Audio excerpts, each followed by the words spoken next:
The human mechanic was not a soldier. He was not a hero or a fighter. His name was Daniel, and he worked with machines more than with people. On Earth he fixed engines, repaired broken ships, and made sure others could fly safely. But this time he was not on Earth. He had been called to a distant colony world where something strange waited. The request was unusual. The message that reached Earth spoke only of a broken machine deep inside the mountains of a faraway planet. No one said what kind of machine it was, only that no alien or human had been able to repair it. Daniel was chosen because he had a reputation. He could fix things others could not. He accepted, but he felt uneasy. The ship ride was long and silent, and when he landed on the rocky planet he saw no city, no crowd, only a quiet base at the edge of dark mountains. The aliens at the base did not welcome him warmly. They looked afraid, whispering behind his back. One of them finally spoke. "The machine is guarded. You must go alone. Do not disturb it more than needed." Daniel frowned. Guarded by who? But the alien would not answer. They only lowered their eyes and walked away. That was the first sign something was wrong. Daniel carried his tools and followed the path toward the mountains. The air was heavy and cold, and strange lights moved across the sky. The ground was cracked as if something massive had once struck it. He walked for hours until he reached a cave, and inside the cave he saw it. The machine was huge, built of black metal that pulsed faintly like it was alive.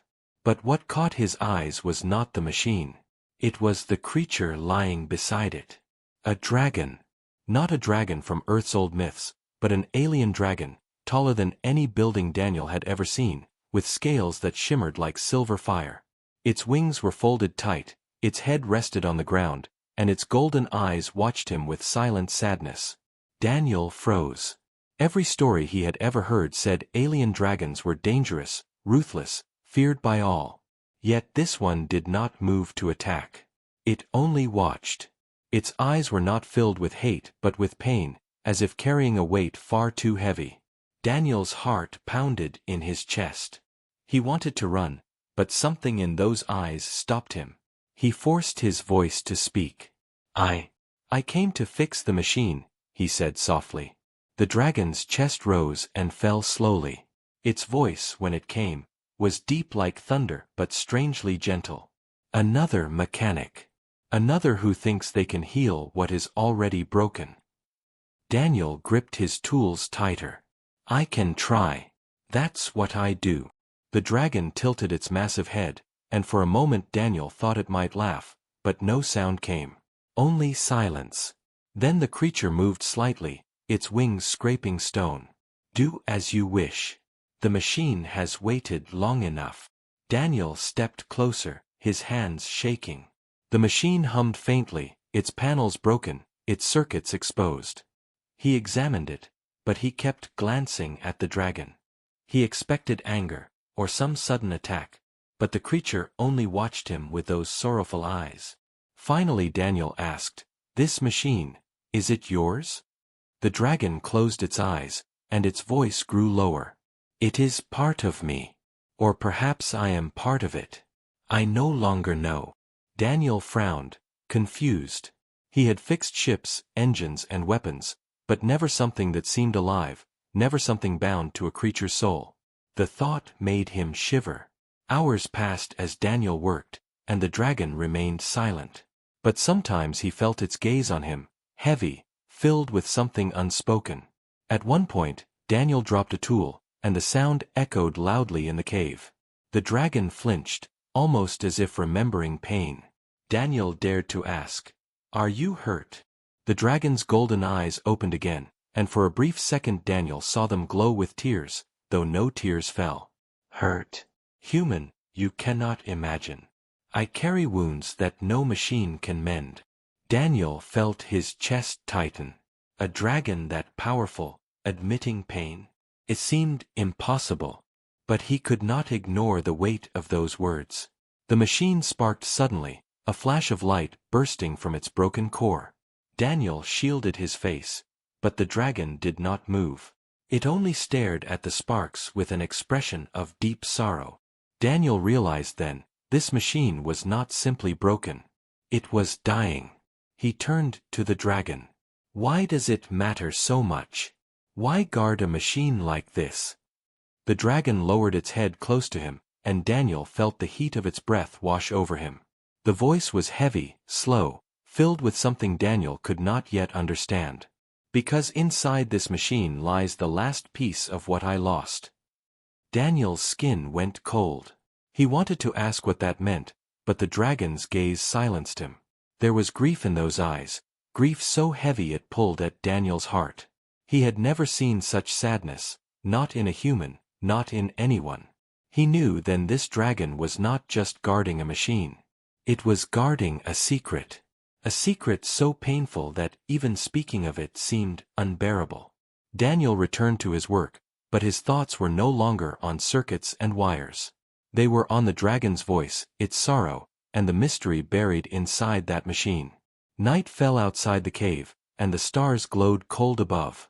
Daniel sat with his tools, the machine humming weakly, and the dragon watching silently. The silence was not empty. It was heavy, filled with questions. Why was the dragon here alone? What had it lost? What truth lay inside the machine? Daniel knew one thing for certain. He had stepped into something far greater than a simple repair job. And whatever secret this dragon carried, it was a truth no human had ever heard before. A truth waiting to break his heart. Daniel returned to the cave the next morning with tired eyes and restless thoughts. He had spent the night in the small outpost, but sleep had not come easily. The image of the alien dragon's golden eyes stayed with him, haunting him.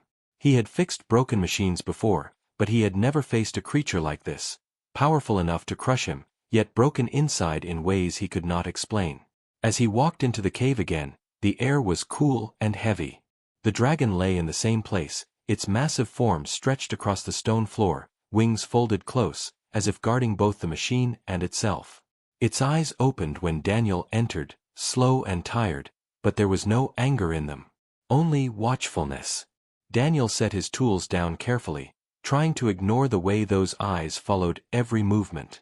He cleared his throat. I'll keep working. I might be able to get part of the system stable again. The dragon's deep voice rumbled low through the cave. You humans never stop trying. That is your strength, and your weakness. Daniel did not know how to respond to that. He only focused on the machine, its broken circuits flickering weakly. But the dragon's words stayed in his head. Hours passed in silence, but Daniel began to notice something. The dragon was not simply watching him like prey. Its gaze held curiosity, almost as if it was studying him. At one point, when Daniel dropped a wire and muttered under his breath, the dragon's jaw curved slightly, almost like a faint smile. Daniel blinked, unsure if he had imagined it. Gathering courage, he asked, "Do you understand human machines?" The dragon tilted its head, scales catching the dim light. I understand all machines. For longer than your kind has walked on Earth, I built and unbuilt, created and destroyed. But this one, it looked at the dark machine with eyes heavy with grief. This one is different. It is bound to me. It carries pieces of what should never have been lost. Daniel's hands slowed. He wanted to ask more, but he felt it was not time yet. Instead, he tried a different path. I don't even know your name, he said quietly. For a long moment, the dragon said nothing. The silence stretched, broken only by the faint hum of the machine. Finally, the voice came, deep and soft. Names are fragile. Mine has been spoken only in grief. But if you must know, I was once called Sarikar. Daniel repeated it carefully. Sarikar.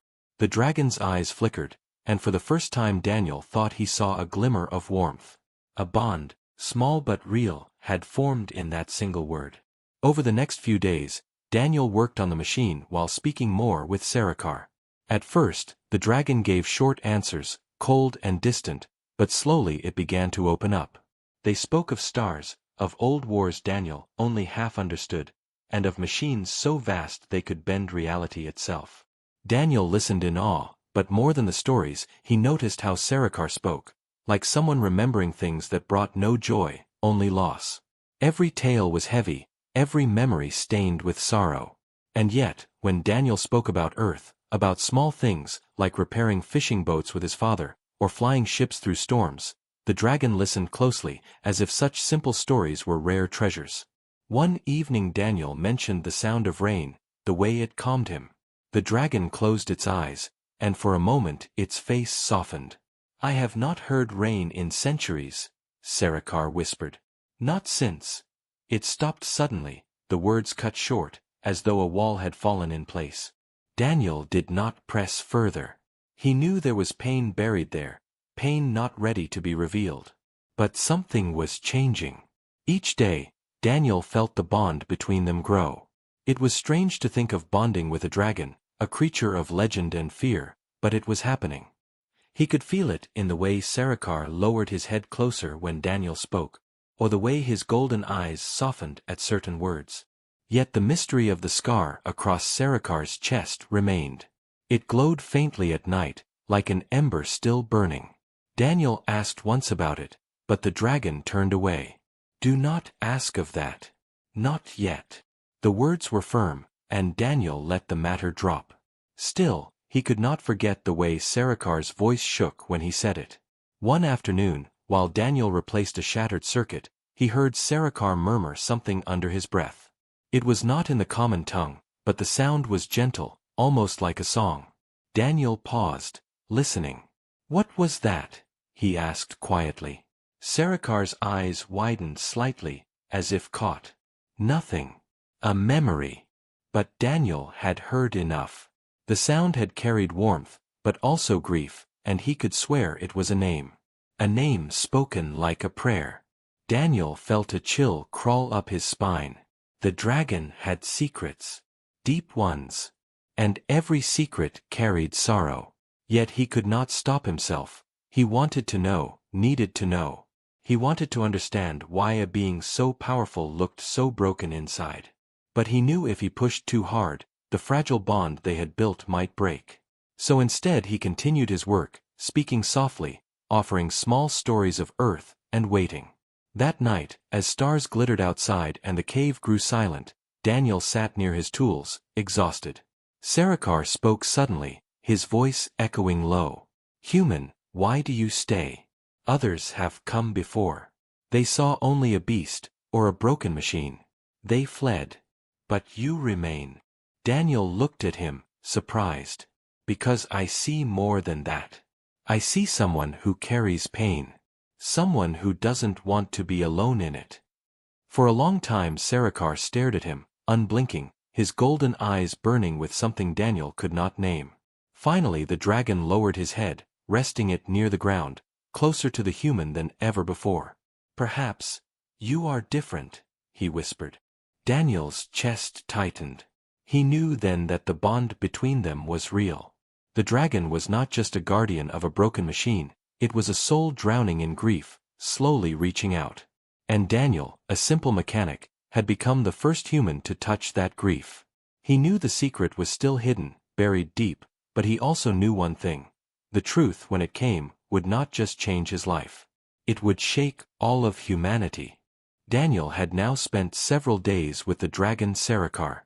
Each day he repaired a little more of the strange machine, and each night he returned to the outpost with more questions than answers. The outpost aliens avoided him now, whispering whenever he passed. Their eyes carried fear, not just of Sarikar, but of what Daniel was learning inside that cave.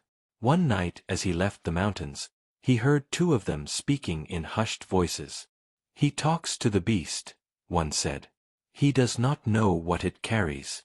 The other replied, "He will learn. And when he does, it will break him too." The words echoed in Daniel's mind long after.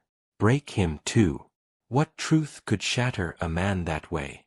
The next morning, when Daniel returned, he noticed the dragon was restless. Sarikar's wings shifted against the ground, claws scraping the stone. His golden eyes flickered, and every so often his head would snap up toward the distant sky, as if searching for something that was not there. Daniel placed his tools down carefully. "What is it?" he asked. Sarakar's voice rumbled, low and uneasy. "The air carries whispers. Old enemies leave marks even when they are gone." Daniel frowned. He had learned that Sarakar often spoke in riddles, but this time the tone was different. It was not sorrow. It was warning. Daniel tried to distract himself with work, but as he replaced broken wires and sealed cracked panels, he felt the weight of the dragon's unease. Finally, he dared to ask, "Who were your enemies?" Sarakar was silent for a long moment, so long Daniel thought he would refuse to answer. But then, slowly, the dragon's voice filled the cave. "Once, long ago, there was a war. Not between humans and aliens, but between life itself and a darkness that sought to consume it. Many races stood together, though most were weak. We fought an enemy that had no mercy, no voice, no face. They did not conquer with armies, but with silence. They took worlds and left nothing. No light, no sound, only emptiness."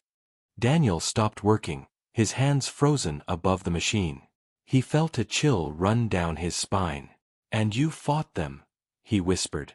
Sarakar's eyes dimmed, and his great wings shifted like the memory pained him. "I fought. I killed. I burned stars to ash so that others could live. And in return, I lost everything." His voice broke slightly at the last words, so heavy with grief Daniel's chest tightened.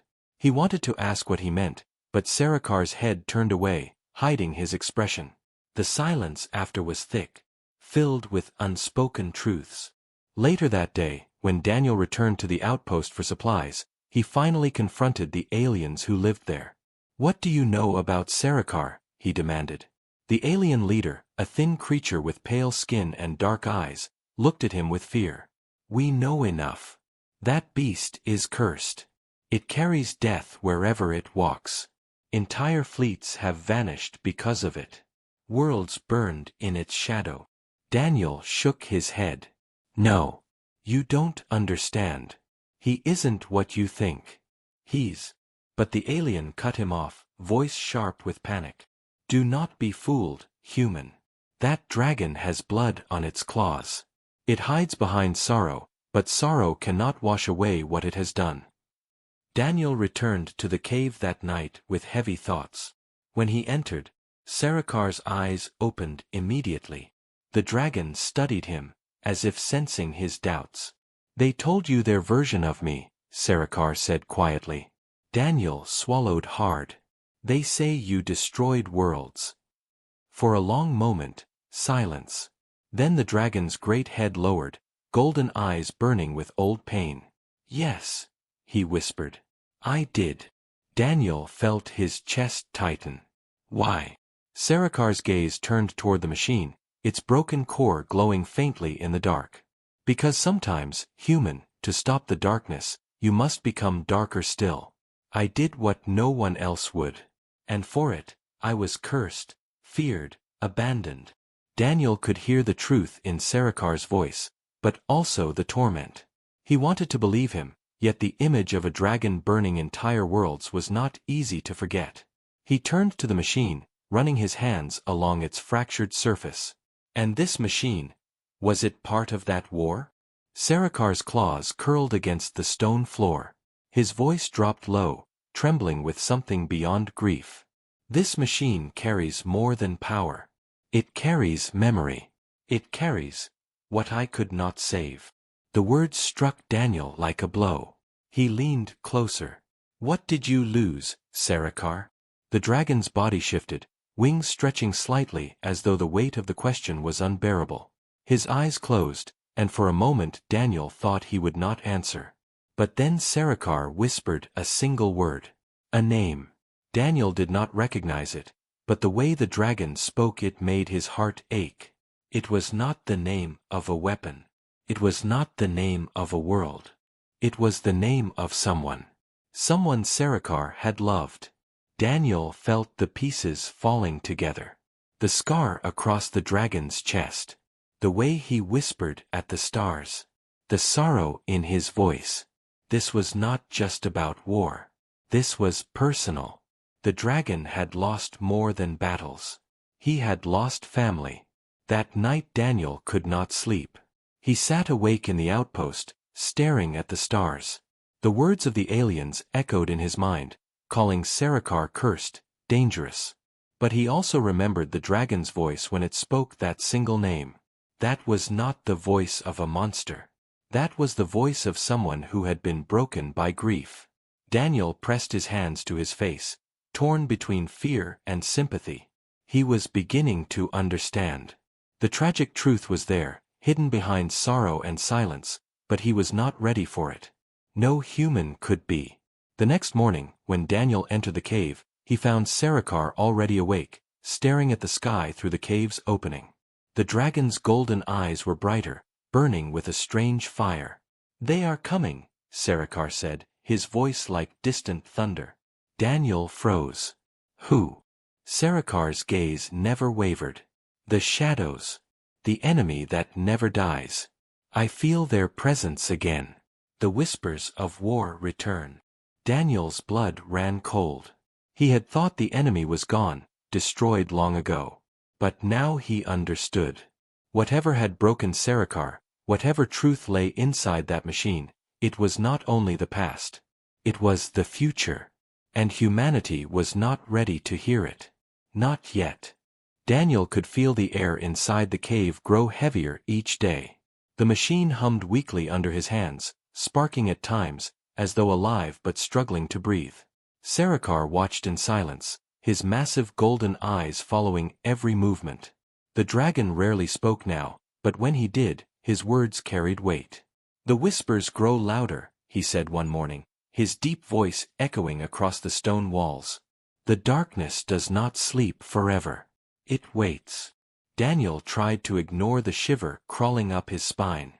He had work to do, and worrying about shadow enemies was not going to fix the machine. Yet, as he worked, his eyes kept drifting back to the scar across Sarikar's chest. It glowed faintly at times, pulsing with a rhythm that almost matched the flickering of the machine. He knew they were connected, but the dragon still would not speak of it. That evening, Daniel decided to take a break from the endless repairs. He sat on a stone near the machine and looked up at Sarikar. "You said before this machine holds what you could not save. I don't understand. Machines don't carry people.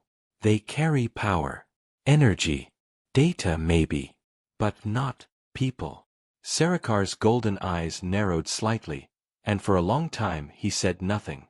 Then, finally, he turned his gaze toward the opening of the cave, where stars were beginning to shine in the darkening sky. His voice, when it came, was softer than Daniel had ever heard. "There are ways your kind does not yet understand. Memory can live in light. Spirit can be bound to metal. A voice can be trapped within circuits. This machine does not simply hum with power. It hums with what was lost to me." Daniel's heart quickened. "You mean, someone you cared about is inside this machine?" The dragon's head lowered, close to the human now, his breath hot against the stone floor. His eyes glowed with sorrow. "Not whole. Not alive. Only echoes remain. A fragment. A shadow of what once was." Daniel swallowed hard. He thought of his own family back on Earth, alive and waiting, and he felt a sharp pain in his chest imagining them reduced to nothing but fragments inside a dying machine. The silence after that was unbearable. He wanted to ask more, but Sarikar's eyes warned him not to. Some truths were not ready to be spoken. That night, Daniel could not rest. He sat in his small quarters at the outpost, staring at the stars outside. The aliens still avoided him, muttering whenever he passed, but he no longer cared. His mind was on the dragon, on the scar, and on the strange machine that carried memories like a tomb. He thought of Sarikar whispering names under his breath when he thought Daniel was not listening. Those names haunted him. He knew one day the dragon would tell him, but it would not come easily. The next morning, when Daniel returned, he found Sarikar sitting upright for the first time, his great wings half spread, eyes fixed on the sky. "It was clearer last night," Sarikar said as Daniel entered. The stars carried their voices. I heard them again. Daniel frowned, setting his tools down. Who? The dragon's gaze did not leave the heavens. Those I lost. They call to me in the silence. They are gone, yet not gone. And the machine keeps their last cries. Daniel felt a shiver run down his back. He turned to the machine, pressing his hands against its metal shell. He had thought it was only broken technology, but now he feared it was a grave. Later, while repairing a circuit deep inside the machine, Daniel uncovered something unusual. It was small, wedged between wires, glowing faintly blue. When he pulled it free, he realized it was not a tool or a weapon part. It was something else. The object was shaped oddly, almost like a charm, and though alien in design, Daniel recognized what it was meant to be. A toy. A child's toy. It was cracked and burned, but when Daniel pressed a finger against it, it flickered weakly, as if trying to project an image that no longer fully existed. He froze, his breath caught in his throat. He turned to Sarikar, who had gone completely still, eyes locked on the object in Daniel's hand. "Where did you find that?" the dragon asked, his voice sharp, trembling with something Daniel had never heard before. Fear. Daniel swallowed. Inside the machine. It was stuck between the circuits. The dragon's body shifted, claws digging into stone, wings trembling slightly. His golden eyes glowed with tears that did not fall. "Give it to me," he whispered. Daniel hesitated, then placed the small toy carefully on the ground. Sarikar lowered his massive head, touching the broken object with the tip of his claw as gently as if it were made of glass. For a long time he did not speak, and Daniel waited in silence, the sound of the machine humming faintly behind them. Finally, Sarikar's voice broke the stillness. This was hers. The last thing she touched before the darkness took her. Daniel's chest tightened. Hers? Who was she? The dragon's eyes lifted to the human, burning with pain too deep for words. My child. The words struck like thunder, shaking Daniel to his core. He felt his heart twist, his breath catch, as the truth began to form. The machine was not simply a weapon. It was not simply a memory bank. It was a tomb, a desperate attempt to hold on to the last echoes of a life lost. Sarikar had lost his child, and somehow, some part of her was tied to this dying machine. Daniel wanted to speak, to say something, but no words came. The silence stretched long, broken only by the dragon's steady breathing and the faint flicker of the broken toy. Sarikar finally raised his head, his voice low, heavy. This is why I guard the machine. This is why I stay in this cave, when the galaxy calls me cursed. They do not know. They cannot know. If they heard her voice, even once, they would break as I did. Daniel sat down heavily, his tools forgotten. He stared at the machine, at the dragon, at the broken toy still flickering weakly. He finally understood why Sarikar's eyes carried such sorrow, why his voice cracked when he whispered names to the stars. It was not just the war that had broken him. It was the cost of survival. He had fought, he had destroyed, but in the end, he had lost the one thing no warrior could bear to lose. That night, Daniel returned to the outpost but said nothing to the aliens. Their whispers no longer mattered. He carried the truth now, or at least part of it, and it weighed on him like stone. The dragon had lost his child, and the machine carried her last echoes. Daniel knew this was only the first piece of the tragic truth. More remained hidden, deeper still, and when it came to light, it would shatter him as surely as it had shattered Sarikar. But he also knew this. He would not turn away. Not now. He would stay, he would listen, and he would uncover the truth no human had ever been ready to hear. Daniel could not stop thinking about the broken toy he had found inside the machine. The small object lay heavy in his memory, glowing faintly as if refusing to die, like a voice trapped between worlds. He had seen Sarikar touch it with claws that could crush mountains yet tremble with grief. He had heard the dragon whisper that it had belonged to his child. That word alone had shaken Daniel more than anything else he had learned so far. Sarikar was not only a warrior, not only a beast feared across the galaxy. He was a father who had lost his child. And the machine was not just a device or weapon. It was a coffin of memories, keeping alive what the dragon could not let go. The next morning when Daniel returned to the cave, he found Sarikar staring at the machine. His golden eyes glowed faintly in the dim light, and for the first time, Daniel thought he saw something like fear in them. Not fear of enemies, but fear of memory. The dragon spoke softly, almost as if to himself. Memory is heavier than war. Machines can hold fragments, but fragments cut deeper than any blade. Daniel stepped closer, unsure if he should interrupt. I found the toy yesterday. It means, she's still in there, doesn't it? Sarikar's head lowered, and his wings folded tightly against his body. Only echoes, he rumbled. Not her. Never her. What remains are broken memories, torn pieces of a voice, shadows that pretend to be whole. I guard them because they are all I have left. Daniel felt his throat tighten. He wanted to comfort Sarikar, but what comfort could a human give to a creature who had watched his child vanish into darkness? He returned to the machine, hands trembling as he worked on the circuits. Hours passed, and then suddenly, without warning, the machine flickered to life.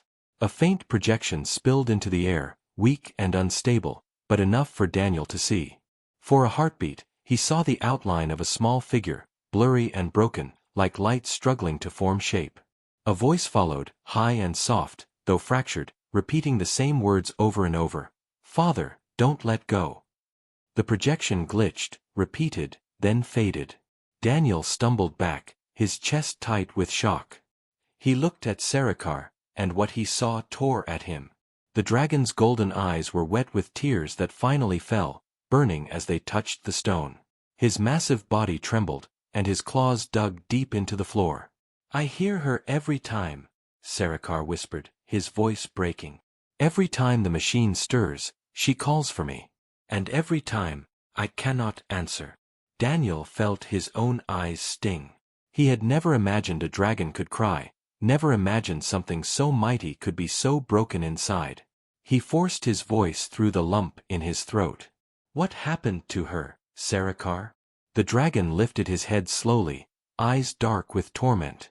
The darkness took her. They came like a storm, silent and endless. They infected worlds, turned life into emptiness. They reached my home, my people. I fought them. I fought with fire and rage, but when the battle came to my child, they were already inside her. Daniel froze. He understood now, at least partly. The scar across Sarikar's chest, the broken machine, the fragments of memory. This was not just loss. It was sacrifice. Sarikar's voice grew heavier, echoing with guilt. She was gone the moment they touched her, but I could not accept it.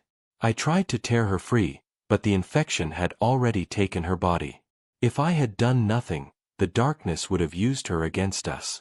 She would have become their weapon. I could not allow it. His wings shivered, claws scraping stone, voice breaking apart like the machine's projection. So I did the only thing I could. I used the fire inside me. I burned her before they could. My own child, destroyed by my own hand. And this machine, this cursed machine, is all I have left of her voice. Daniel's heart pounded. He could not speak. He could only stand frozen as the dragon's confession filled the cave. He had wondered why Sarikar's eyes carried so much sorrow, why the galaxy called him cursed. Now he understood. The dragon was not cursed by others. He was cursed by his own memory, his own choice. A choice no father should ever have to make. Silence hung heavy between them, broken only by the faint hum of the machine. Daniel finally found his voice, though it shook. You didn't kill her. You saved her. You stopped the darkness from using her. But Sarikar's eyes turned to him, sharp and burning with pain. Do not lie to me, human. I killed her. My fire silenced her cries. And now her broken memory burns inside this machine as punishment. Daniel wanted to argue, to tell Sarikar he had no choice, but the words died in his throat. What could he say? To Sarikar, nothing could change what happened. Nothing could undo the image of his child crying out for him as the fire consumed her. The dragon turned his head back to the machine, his body trembling slightly. Do you know why the galaxy fears me, Daniel? It is not because of the wars I fought. It is because they know what I did. They know I could destroy my own to stop the enemy. And they fear that if I could do it once, I could do it again. Daniel sat heavily on the stone floor, staring at the faint sparks flickering across the machine's broken surface. He felt sorrow pressing down on him, heavy and suffocating. He had come here to fix a machine, but now he realized he was standing inside a tomb, listening to the cries of a child who would never return. And the one who guarded that tomb was her father, broken and alone, drowning in memories. For a long time they sat in silence, man and dragon, both prisoners of the same grief. Daniel knew this was only part of the truth, a glimpse of the pain Sarikar carried. The rest still lay buried deeper inside him, hidden like a wound too raw to touch. But one thing was certain, this was no ordinary story. This was tragedy so great that no human heart could be ready for it. And Daniel feared what else he might discover if he kept digging. Yet he also knew he could not turn back. Not now. Daniel could not sleep that night. The cave was silent, but his mind was not. Every time he closed his eyes he heard the broken child's voice echoing in his ears. Father, don't let go. He saw Sarikar's massive form trembling with grief, and he felt the weight of the dragon's confession crush his chest. He wanted to believe the dragon had no choice, that burning his own daughter was an act of mercy, but part of him could not escape the horror of it. What kind of enemy could force a father into that decision? What kind of darkness could twist life so completely? These questions followed him into restless dreams, where shadows crawled across stars and voices cried out from machines. When morning came he was already awake, staring into the faint glow of the machine as if it might answer him. Sarikar was watching too, his eyes tired, his wings folded close. For a long moment neither spoke. Finally Daniel asked in a voice rough with fear, "What are they, Sarikar? What is this darkness that took your child?" The dragon's eyes narrowed, and his tail lashed against the stone. "They are not life, and they are not death. They are the space between. They are the hunger that devours everything and leaves only silence. The galaxy calls them the Hollow." Daniel frowned at the name. It was simple, almost too simple, yet it carried a weight that chilled him. "The Hollow," he repeated. Sarikar nodded slowly. "They are a shadow race. Not flesh, not spirit. They move like a disease, slipping between the cracks of matter and mind. They do not kill in the way your people understand. They hollow out. They strip life of meaning, of will, until nothing remains but an empty shell. And then, that shell becomes theirs." Daniel's blood ran cold. "So they infect people?" Sarikar's voice rumbled, low and bitter. "Not only people. Anything living. Trees, beasts, even worlds themselves. The Hollow spread like fire, but slower, quieter. You do not know they are upon you until it is too late. My daughter was touched by them, and in moments she was no longer herself. Her laughter, her eyes, her voice, all stolen. What remained was only a puppet, a mask for the Hollow. That is why I had to act." Daniel swallowed hard, trying to picture it. An enemy that did not fight with ships or armies but with silence, with theft of life itself. He could not imagine anything worse. "And this machine," Daniel said, glancing at the flickering device, "it holds her last memory?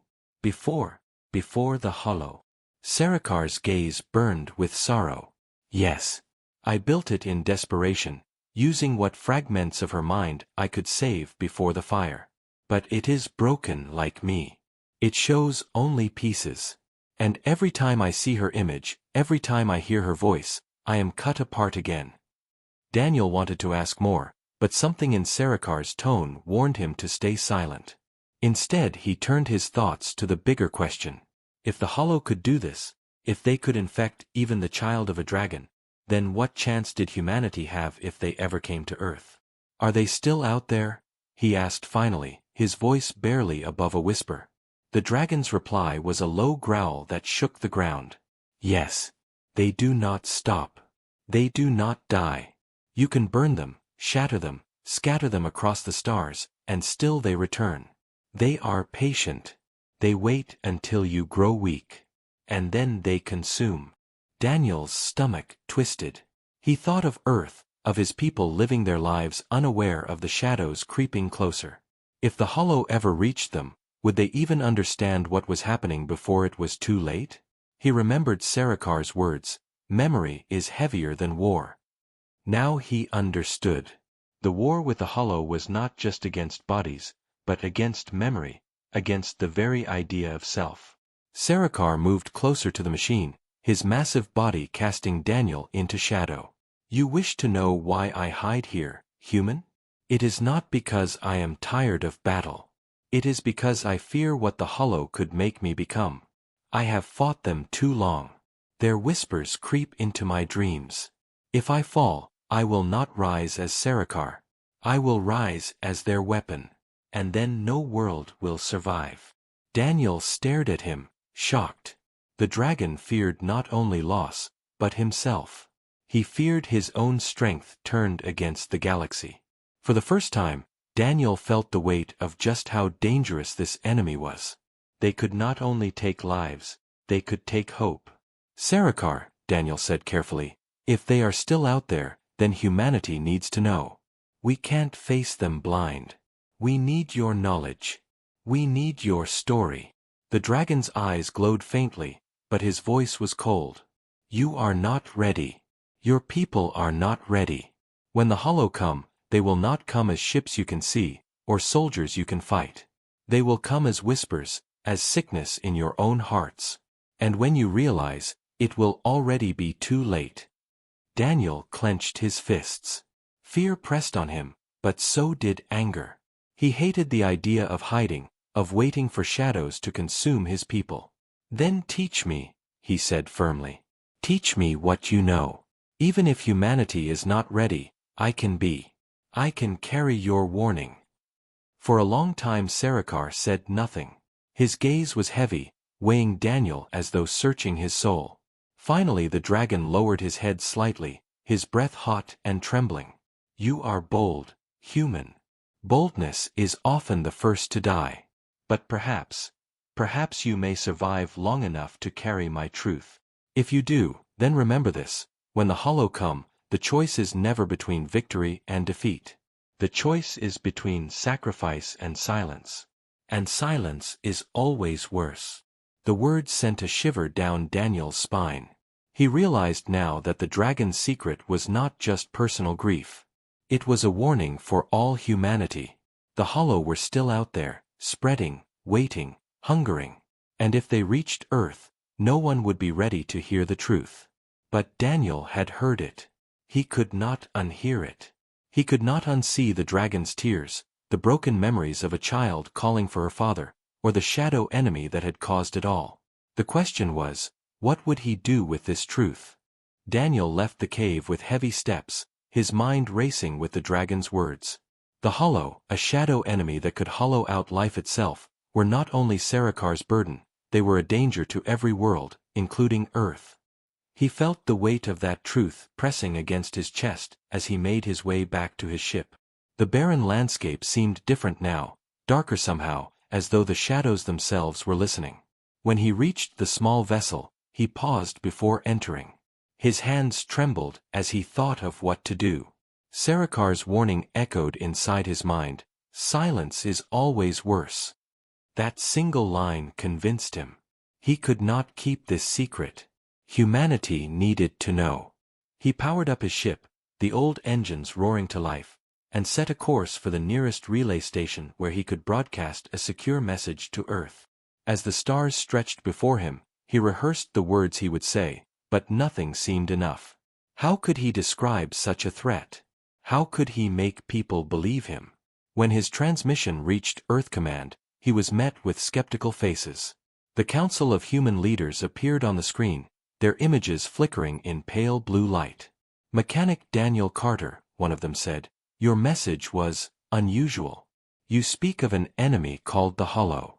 Are you certain this is not some dragon tale meant to frighten you? Daniel leaned forward, his voice sharp with urgency. I saw it myself. I heard Sarakar's story. His daughter was taken by them, twisted into something unrecognizable. These creatures are real. They consume life, turn it into emptiness, and use it against us. If they come to Earth, we won't stand a chance unless we prepare now. The council exchanged uneasy glances. Another voice spoke, colder. Dragons are not known for truth, Daniel. Their wars are their own. Why should humanity involve itself in their ancient struggles? Daniel's fist slammed against the console. Because this is not just their struggle. The Hollow spread. They don't care about borders, species, or peace treaties. Once they find us, it will be too late. Sarakar didn't want me to tell you because he believes we aren't ready, but silence will kill us faster than any weapon. The council sat in silence for a long moment. Some looked doubtful, others uneasy. Finally, one older commander leaned forward, his voice steady but grim. If what you say is true, then we must at least investigate. But understand, Daniel, fear spreads faster than truth. If we announce this too early, panic will consume our people before the Hollow even arrive. Daniel nodded slowly. He understood their fear, but he also knew the danger of delay. Then keep it contained, he said firmly. Prepare in secret if you must. Study defenses, strengthen minds. Just don't ignore it. The council agreed reluctantly to begin quiet research, but Daniel could see the doubt in their eyes. They did not fully believe. They thought perhaps the dragon's grief had shaped the story, or that Daniel had been manipulated. That doubt burned inside him. He knew they would not act quickly enough. As days turned into weeks, Daniel found himself back on Earth, summoned to private meetings with scientists and military strategists. They asked endless questions. What did the Hollow look like? How did they spread? What weapons might harm them? Daniel answered as best as he could, repeating Sarakar's warnings, but every answer seemed to frustrate the humans more. So they are shadows? One scientist asked skeptically. They spread like disease, but they are not physical? How can we fight an enemy we cannot touch?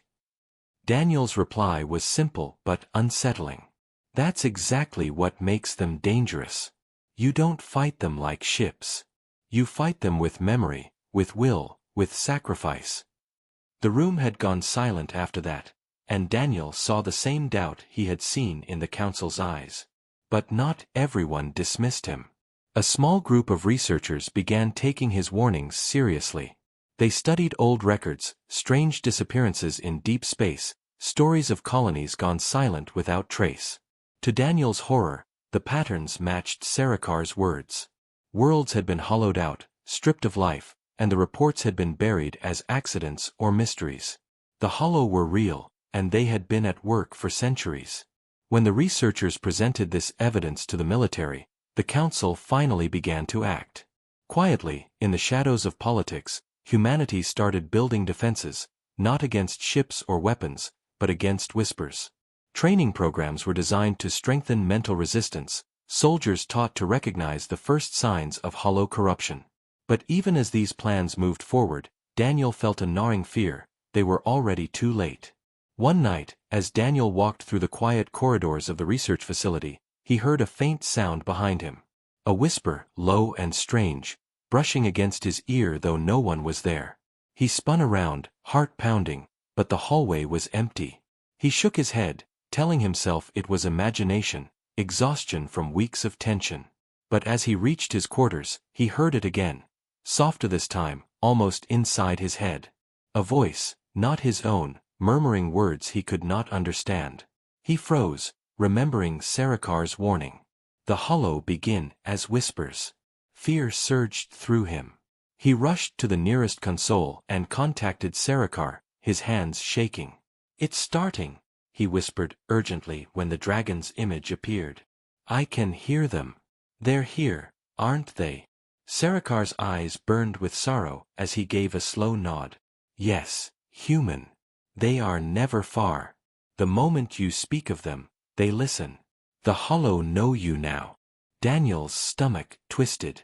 Humanity had only just begun to prepare, and already the enemy's shadow was creeping closer. He realized then that Sarakar had been right.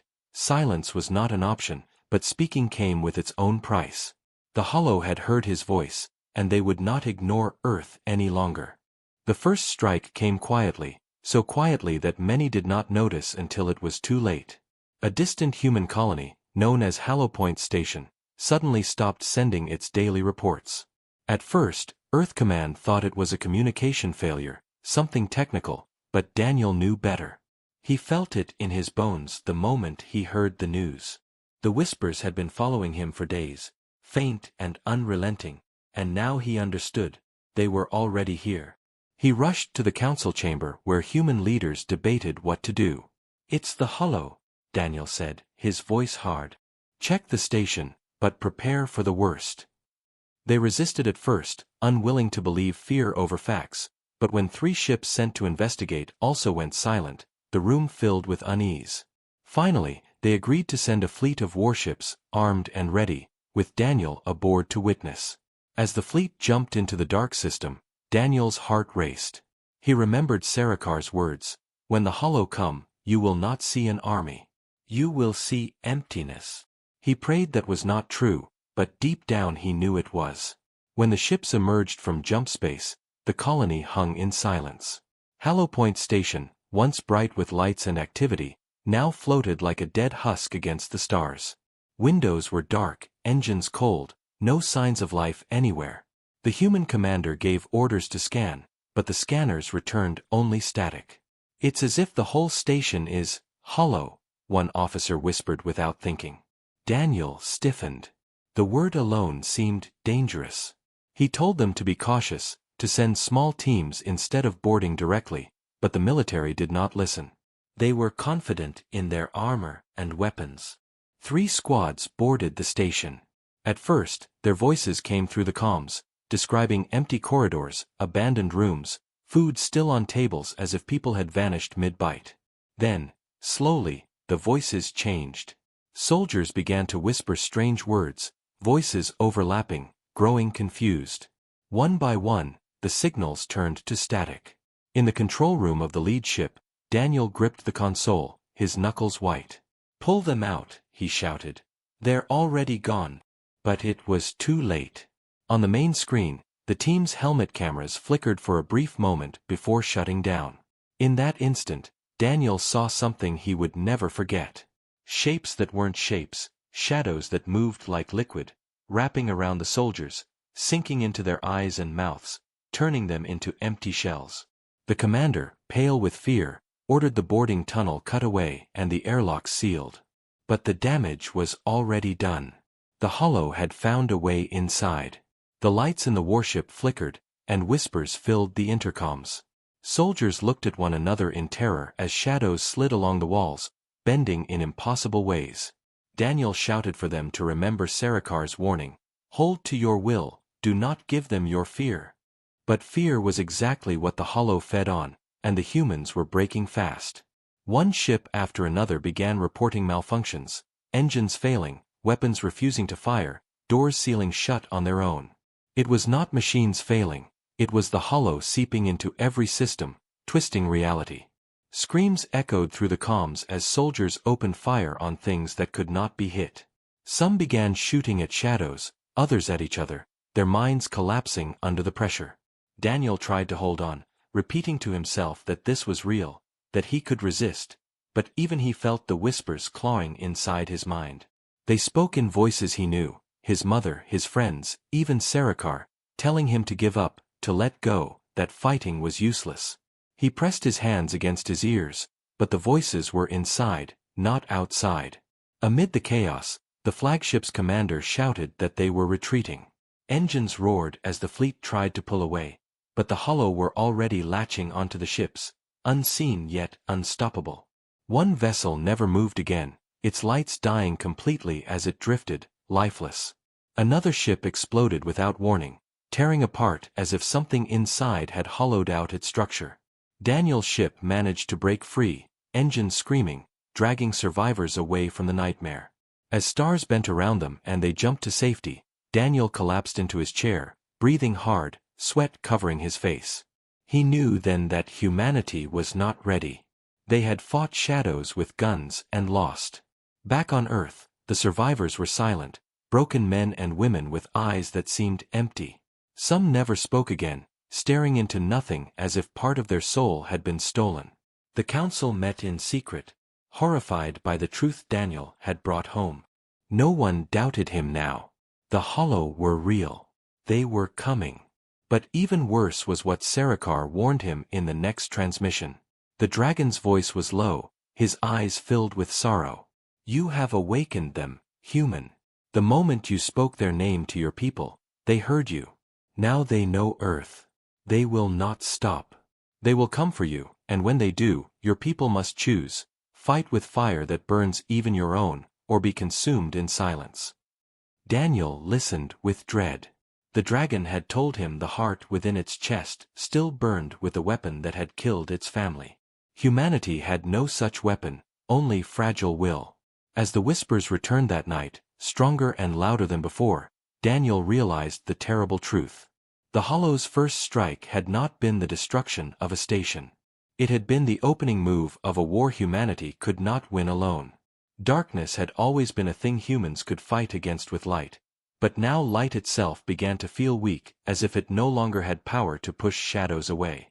After the disaster at Hollow Point, Earth Command ordered silence, keeping the truth hidden from the public, but whispers spread anyway. Survivors returned with hollow eyes, their voices breaking mid-sentence, and people around them felt an invisible chill. Families reported strange sounds at night, like whispers behind walls. Power plants flickered without reason, satellites went offline, and starships reported hearing voices in empty space. Daniel knew what it was. The Hollow had followed them back. He begged the council to prepare Earth, to tell the people the truth, but they were afraid of panic. They thought silence would protect humanity, but silence was exactly what the Hollow loved. The dragon Sarikar's warning echoed in Daniel's mind. They are patient. They do not strike with fleets. They seep into the heart, and when fear grows, they feast. That was exactly what was happening now. Fear was spreading faster than any ship could travel. Daniel started noticing small signs first. On the repair docks where he worked, tools would move slightly when no one touched them. Screens would flicker and show brief shadows, like figures standing just out of sight. At night, he would wake up and feel something heavy watching him in the corner of his room, but when he looked, nothing was there. And he was not the only one. Soldiers spoke of hearing their dead comrades calling them. Children cried in their sleep, whispering words no one taught them. Whole neighborhoods began to report nightmares at the same time, dreams of empty eyes and black stars. The government tried to explain it away as stress, as a side effect of the war, but Daniel knew better. The Hollow were testing Earth, seeping into human minds the way they had consumed the dragon's people long ago. He met again with Sarikar through the secret channel they had built, and the dragon's voice was weaker, like fire burning out. They are close, human. Already their shadow brushes your world. Once they anchor themselves fully, it will be too late. You must act before fear becomes their doorway. But Daniel felt powerless. What could humanity do when bullets and missiles could not touch shadows? The first public disaster struck without warning. In a large city, all lights failed at the same moment. Darkness fell like a blanket. People screamed and tried to run, but in the blackness, something moved among them. By the time emergency power returned, hundreds were gone, vanished without a trace. Those who survived swore they saw people's eyes turn black before they disappeared. Panic exploded across the planet. No government could silence it now. News networks showed the empty streets, the half-eaten meals still on tables, the toys of children who no longer existed. The word spread like fire. The Hollow are here. Daniel was called before the council again. This time, they did not argue. They begged him for answers, for a way to fight. He told them what Sarikar had warned. that the only weapon strong enough was one that consumed everything, even the innocent, and that was why the dragon carried such sorrow. The council fell silent. To fight the hollow meant to sacrifice much. To do nothing meant extinction. Meanwhile, strange things began happening across the planet. Pilots in orbit reported their ships steering off course as if pulled by invisible hands. Cities began to feel waves of silence where no sound existed, not even the wind. In those places, people vanished. Some reappeared days later, wandering the streets, but their voices were wrong, their faces empty, as if they were only shells. Scientists tried to study them, but the moment anyone looked into their eyes for too long, they too began to hear whispers. Whole research teams had to be isolated, but the infection was not physical. It was in the mind, in the soul. Earth's defenses were useless. Armies stood ready, fleets patrolled the skies, but they fought an enemy that left no target to strike. Daniel warned them again, if you fight with guns, you will only waste time. You must hold your will. You must face them with strength inside, not outside. But soldiers were trained to shoot, not to resist their own minds, and already, many were breaking. Daniel's own nights grew worse. He heard his mother's voice whispering to him, even though she had died years ago. He heard his friends calling for help, even though they stood alive beside him. The hollow were trying to break him, to weaken his spirit. He clung to Sarakar's words, repeating them like armor, do not give them your fear. But it was hard. Very hard. He watched his people fall apart while governments argued, too slow to act, too afraid to choose sacrifice. Then came the signs Sarakar warned of. The sky itself began to change. One night, people looked up and saw a new star, blacker than anything, a void hanging where no star should be. It pulsed faintly, and with each pulse, more people fell into silence, their eyes turning empty. The hollow had found their anchor. They were no longer just whispers, they were here, rising, preparing to consume Earth as they had consumed countless worlds before. Daniel stood before the council one last time, his voice hard, his eyes fierce. You cannot hide anymore. They are here. You must choose now, to sacrifice or to die. But even as he spoke, the shadows began to creep along the walls of the chamber, dimming the lights, whispering softly. Everyone in the room froze. For the first time, the hollow had entered Earth's most guarded place. They were not waiting anymore. They were coming, and humanity's last chance to fight would come very soon. Daniel knew the dragon's weapon, the burning heart within Sarakar, was humanity's only hope. But it was dying. If Earth could not awaken its own fire, if humans could not find the strength to burn even what they loved to save the rest, then the galaxy would fall into silence forever. And as the council trembled, shadows crawling around their feet, Daniel understood the bitter truth. The hollow had already begun to claim Earth, and humanity was not ready to face them. The council chamber was drowning in shadows, the light of the room breaking apart like glass under invisible pressure, and every person inside felt the weight of 1,000 whispers pressing against their minds, whispering lies, whispering truths, whispering fears they never wanted to face. Daniel stood in the middle, his fists clenched, his voice cutting through the rising silence, shouting for them to resist, to not listen, to remember that the hollow fed only on fear. But even as he spoke, he could see the council members trembling, their eyes dimming one by one, their lips moving as if answering voices that no one else could hear. Then the great screen on the wall lit up, though no one had touched it, and Sarakar appeared, his mighty form weakened, his scales dull, his wings trembling as if heavy with age. His voice was like thunder breaking through a storm, but beneath it there was sorrow so deep it chilled Daniel's bones. It is time, human, Sarakar said. The last truth must be spoken, and your people must hear it, for you cannot fight the hollow with weapons, nor with fleets, nor with walls of steel. The only fire that can burn them is the fire of sacrifice, and that fire must come from within your own heart. Daniel shouted back, demanding to know what that meant, demanding to know why Sarakar had held back the secret for so long. But the dragon's eyes closed, and when they opened again, tears of molten silver ran down his scales. Because once you know, there is no turning back. Because once this truth is spoken, it will demand a price from you, a price no one wishes to pay. The chamber shook as the hollow pressed harder, their whispers turning into screams, clawing at the edges of human minds, and Daniel felt his own vision blur, his dead mother's voice calling for him, begging him to surrender, but he forced himself to listen only to Sarikar. The dragon lowered his head, his voice heavy with centuries of loss. Long ago, when my kind first faced the hollow, we too believed strength of will alone could resist them. We were wrong. They grew and spread until even our greatest warriors fell silent.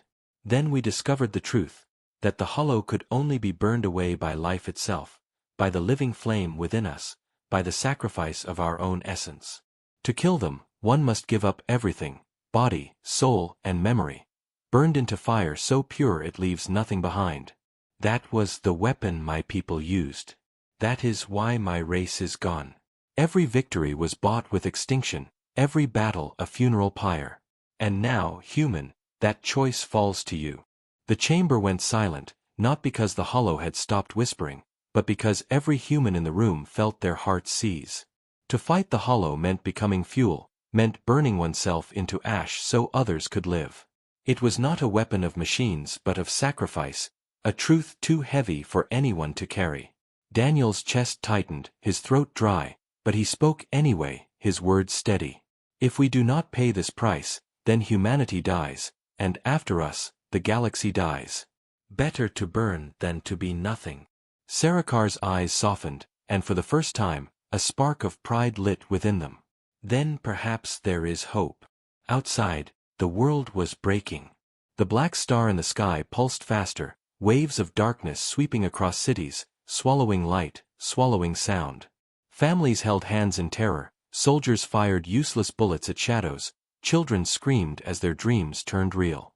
Humanity stood on the edge of silence, and Daniel knew the choice had to be made now. He turned to the council, their faces pale, their voices trembling, and he spoke with a fire that was not his own but the fire of every human who had ever fought to live. This is our world. This is our people. We are not empty. We will not be food for shadows. If sacrifice is the only weapon, then we will wield it. We will burn bright enough that the hollow choke on our fire. His words spread beyond the chamber, carried through emergency broadcasts across the planet, reaching every corner of Earth. People listened, their fear heavy, but within that fear, something else sparked, defiance. Humanity had always been small in the galaxy, mocked, ignored, underestimated. But now, in their darkest hour, they found strength not in machines, not in armies, but in their willingness to give everything for each other. Sarikar's body glowed faintly as he prepared the ritual, his ancient fire weaving a bridge between human hearts and the burning essence his people once used. I cannot fight for you, he said, but I can show you the path. Each sacrifice will tear a hole through the hollow, each flame will drive them back. But remember, too much fear and hesitation will let them win before the fire can spread. Daniel felt the heat rise within him, a terrible warmth that was both pain and power, and he realized the dragon was not only speaking in symbols. The weapon was real. It burned in his chest, calling for release. Around him, others felt it too, soldiers, engineers, council members, the choice was theirs. One by one, people across Earth made that choice. In the burning city of New Tokyo, a mother held her child and whispered goodbye before letting the fire take her body dissolving into light that burned the shadows surrounding her home. In the frozen colonies of Europa, miners linked hands and gave themselves to the flame, creating a wall of fire that held back the hollow long enough for ships to escape. Everywhere, humanity chose to fight not with guns but with their own lives, each sacrifice a spark, each spark joining into a storm. The black star screamed. For the first time, the hollow recoiled, their endless whispers breaking into cries of pain. Light spread through the sky, not sunlight, not fire from machines, but human fire, human sacrifice. The shadows writhed and tore apart, and the black star cracked like fragile glass. Sarikar roared, his body blazing, giving the last of his fire to join humanity's storm. Burn, my friends, he cried. Burn so the galaxy may live. Daniel felt his own flame ready to consume him, and he did not fear it. He looked once more at the faces around him, at the humans who had chosen to shine instead of fade, and he let the fire take him. His body dissolved, but his will remained, a pillar of light that cut through the heart of the hollow, tearing them apart. The black star shattered. The sky cleared. The whispers ended. Silence fell, not the silence of death, but the silence after a storm. Humanity had survived, but the cost was carved into their souls. Millions were gone, burned into light, including Daniel, including Sarikar, including so many whose names would never be remembered. But Earth still stood. Children still breathed. Humanity was scarred, but alive. The council looked out at the world, tears on their faces, and spoke the truth at last. The hollow are gone, but so are many of our own. Let us never forget their fire. Let us never forget their choice. And so the story spread through the stars, that humanity had faced the same darkness that consumed countless civilizations before, and where others had fallen, humanity had chosen to burn. The galaxy whispered of it in awe, not with mockery, not with pity, but with fear and respect. For no one was ready for the truth humanity carried, that they would give everything, even themselves, to protect their world. That was their weapon. That was their tragic truth. And it was that truth which saved them all.